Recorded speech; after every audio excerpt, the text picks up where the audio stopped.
As Sunnah trust, সুন্নাতে উদ্ভাসিত জীবনের জন্য। আল্লাহ রসুল সাল্লাল্লাহু আলাইহি ওয়াসাল্লাম বলছেন, সিনফান মিন উম্মতি, তার মানে আমার উম্মতের দুটো শ্রেণী, দুই প্রকার মানুষ, লাম আরাহুমা বাদ, আমি এখনো তাদেরকে দেখিনি, মানে আখেরি জামানায় আমার মৃত্যুর পরে তারা আসবে। তাদের এক শ্রেণী কারা? কওমুন, কিছু মানুষ, তাদের হাতে বেআইদিহিম আসওয়াত, তাদের হাতে ছড়ি, মারার কিছু থাকবে, মানুষের মারার।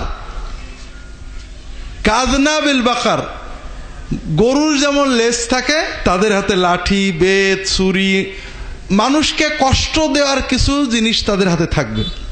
ইয়াদরিবুন আন-নাস বিহা, যারা ওইটা দিয়ে মানুষদের মারবে। অল্প স্বল্প কিছু কথা হলেই মার তাদের আগেই থাকবে।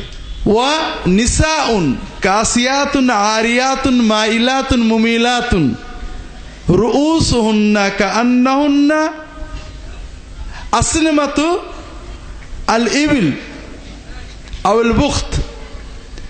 রাসূলুল্লাহ সাল্লাল্লাহু আলাইহি ওয়াসাল্লাম বলছেন, আর এরা হলো মারাওয়ালা। এক শ্রেণীর নারী থাকবে আমার উম্মতের ভিতরে, এটা দ্বিতীয় শ্রেণী, যারা কাপড় পরে থাকবে কিন্তু ন্যাংটো থাকবে। কাসিয়াতুন আরিয়াত, কাসিয়া মানে কাপড় পরা, আরিয়াত মানে ন্যাংটো। এক শ্রেণীর মহিলা যারা কাপড় পরা থাকবে কিন্তু ন্যাংটো, তার মানে তাদের কাপড়গুলো হয় টাইট, নইলে এত সংক্ষিপ্ত যে মনে হবে কিছুই পরা নেই। কাপড় পরেও তাদেরকে ন্যাংটোই মনে হবে। মাইলাতুন মুমিলাত, যারা হেলে দুলে চলবে এবং মানুষদেরকে খারাপ পথে টানবে। তাদের মাথার উপরে চুলগুলো এমন করে উপরে খোপা করে বাঁধবে, মনে হবে যেন উটের পিঠে যে চুট থাকে ওই রকম। এরা, এই যে আমার উম্মতের দুই শ্রেণী, এরা জান্নাতের খুশবুও পাবে না। নাউজুবিল্লাহ বলেন না।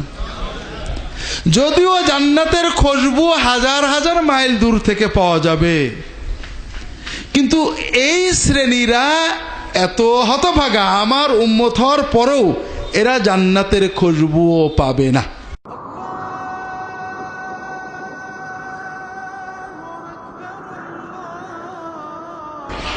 আস-সুন্নাহ ট্রাস্ট, সুন্নাতে উদ্ভাসিত জীবনের জন্য।